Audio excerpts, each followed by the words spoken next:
ईशो उपनिषद मंत्र 11। विद्यां च अविद्यां च या तद्वेद उभयं स अविद्या मृत्युं तीर्त्वा विद्या अमृतम अश्नुते।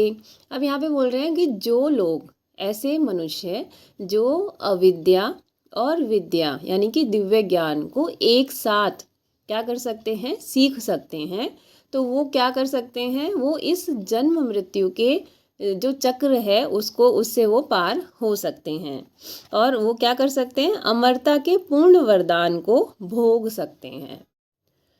जब से सृष्टि का आरंभ हुआ है, मतलब सृष्टि की जब से संरचना हुई है, तब से हर जीव क्या क्या करने की कोशिश कर रहा है, अपना स्थायी अस्तित्व बना रहने के लिए वो उसमें संलग्न है ना। लेकिन जब भी वो प्रकृति के गुणों में आता है, प्रकृति का प्रभाव जब भी होता है, तो उसको जो हमारी व्याधियां हैं, जन्म मृत्यु जरा व्याधि के से संघर्ष करना ही पड़ता है। इसमें एक एग्जाम्पल दिया जाता है हिरण्यकश्यपु का। हिरण्य का मतलब होता है सोना और कश्यपु का मतलब होता है मुलायम बिस्तर। तो हिरण्यकश्यपु का मतलब है सोने का मुलायम बिस्तर। तो यहाँ पे बता रहे हैं कि हिरण्यकश्यपु, जैसा कि बहुत लोगों को पता होगा कि हिरण्यकश्यपु हिरण्याक्ष का क्या था, भाई था। हिरण्याक्ष वो था जिसने धरती को सागर में डुबो दिया था, गर्भोदक सागर में डुबो दिया था। और भगवान ने वराह रूप में भगवान की ब्रह्मा जी की नासिका से प्रकट होकर वराह रूप में उस पृथ्वी को वहाँ से उबारा था।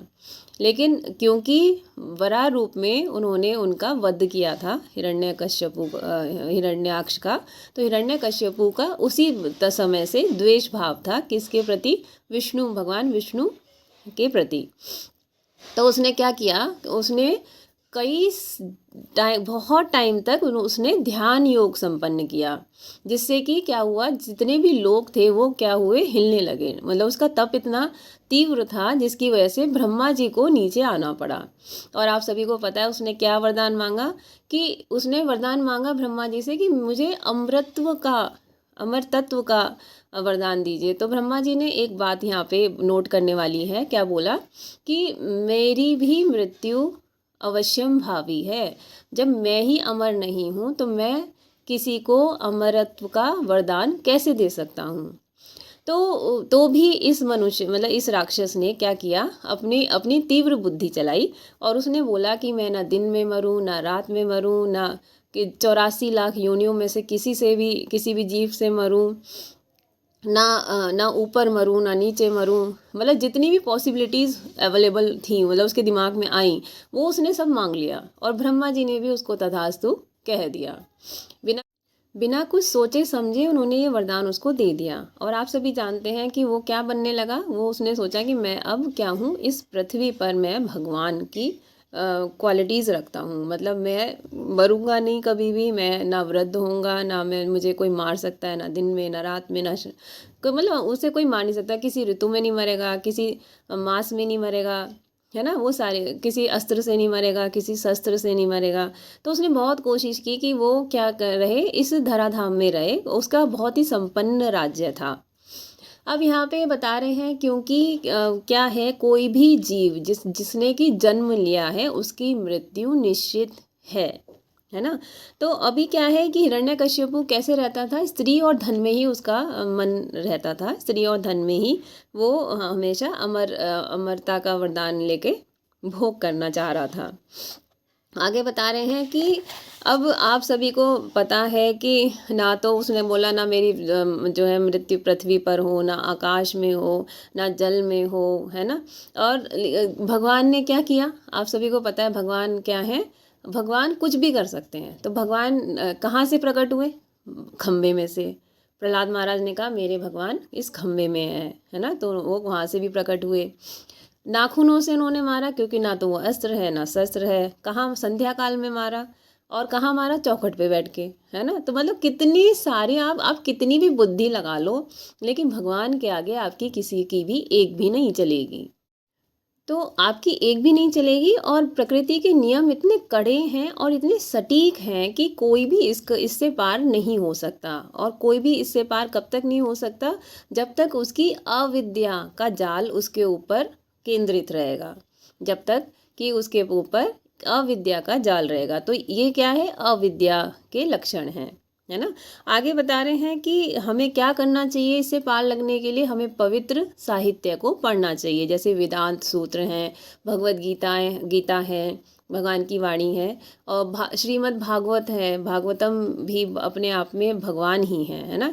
ये साहित्य के रूप में भगवान क्या है, कलयुग में अवेलेबल हैं हम सबके बीच में। अब बोल रहे हैं कि जीव क्या है, एक आध्यात्मिक स्फुलिंग है ना। एक आध्यात्मिक स्फुलिंग है, मतलब एक आध्यात्मिक जो हमारे परमात्मा है उनका एक अंश है हम लोग। तो हम आध्यात्मिक हैं, भगवान आध्यात्मिक हैं, तो उनके अंश भी क्या है, हम लोग आध्यात्मिक हैं, है ना। और हमारा जो परम उद्देश्य है वो क्या है, अपने भगवत धाम मतलब हम अपने ही घर जाना है। हम ऑलरेडी, हमारा पतन हो चुका है और हम इस मनुष्य जीवन को पाकर क्या कर सकते हैं, भगवत धाम जा सकते हैं। अब इसमें अंदर आगे बताया है कि हमें शरीर और आत्मा में डिफरेंस बता रहे हैं कि शरीर क्या है, नित्य बढ़ रहा है और क्या होगा, इसका विनाश हो जाएगा। आत्मा क्या है, शाश्वत है, हमेशा रहेगी और हमारे शरीर को एक कपड़े की भांति यूज़ करेगी। जब तक ये कपड़े में जान रहेगी, फटेगा नहीं कहीं से भी, है ना, तब तक ये क्या रहेगा, इसमें रहेगा। आत्मा इसमें रहेगी चेतना के रूप में, हमें वो दर्शाई दिखाई देगा। और अदरवाइज़ तो ये मृत है ही शरीर, ये मृत ऑलरेडी मृत शरीर है। अगर इसमें से आत्मा निकल जाए तो क्या होगा, ये मृत शरीर है। इसका एग्जाम्पल हम ले सकते हैं, जैसे हम सो जाते हैं तो सोना भी क्या है, एक आधी मृत्यु है ना। आगे बता रहे हैं ये जो हमारा अज्ञान है ना, अज्ञान क्या है, मृत्यु का मार्ग है।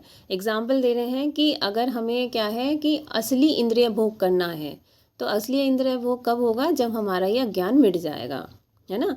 जब भौतिकवाद का रोग क्या हो जाएगा, दूर हो जाएगा, तब हम क्या कर पाएंगे, अपने भौतिक कल्मश को हटाकर क्या हो जाएंगे, इस कलमश से मुक्त हो जाएंगे और अपनी इंद्रियों का शुद्ध आनंद भोग पाएंगे। अपनी इंद्रियों से शुद्ध आनंद भोग पाएंगे। शुद्ध आनंद क्या है, अभी भी एग्जांपल देती हूँ। हम जब मंदिर जाने, हमारा पैर मंदिर जाने में, हमारी नाक जो है भगवान के पुष्प सूंघने में, हमारी आँखें भगवान का दर्शन करने में, है ना, हमारे जो हाथ हैं भगवान की सेवा करने में, कुछ इस तरह से लगाएंगे तो ये हमारी क्या है, इंद्रिय की तृप्ति होगी इस तरह से। वो भी कैसे, आध्यात्मिकता में, है ना। और आँखों का इस्तेमाल हम लोग पढ़ने में, जो भगवत गीता भागवतम है इसमें पढ़ने में। अब यहाँ एग्जांपल दे रहे हैं एक कि हमें, जैसे कि हमें कोई रोग हुआ है, फीवर मान लो, अगर हमें बुखार हुआ है, भौतिकता का बुखार, ये जो बुखार है कौन सा है, भौतिकता का, और ये जो है चढ़े जा रहा है, 107 108 पहुंच गया, तो सोचिए हमारी क्या हालत होगी, है ना। मतलब हमारी इंद्रियों को हमें तृप्त करने के लिए हम लोग इतना आगे कुछ भी करने को तैयार हैं।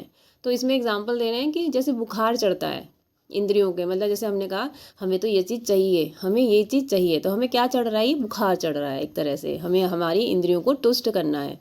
तो यहाँ पे बोल रहे हैं कि हमें क्या लेना चाहिए, न्यूट्रल रहना चाहिए। बुखार न्यूट्रल कब रहता है, 98.6% पे, जो सेल्सियस होता है, उस फ़ारेनहाइट पता नहीं क्या होता है, तो उस पे क्या है कि हम लोग स्थिर रहते हैं, न्यूट्रल रहते हैं। तो हमें इंद्रिय भोग अपना उतना ही करना है जितनी की आवश्यकता है।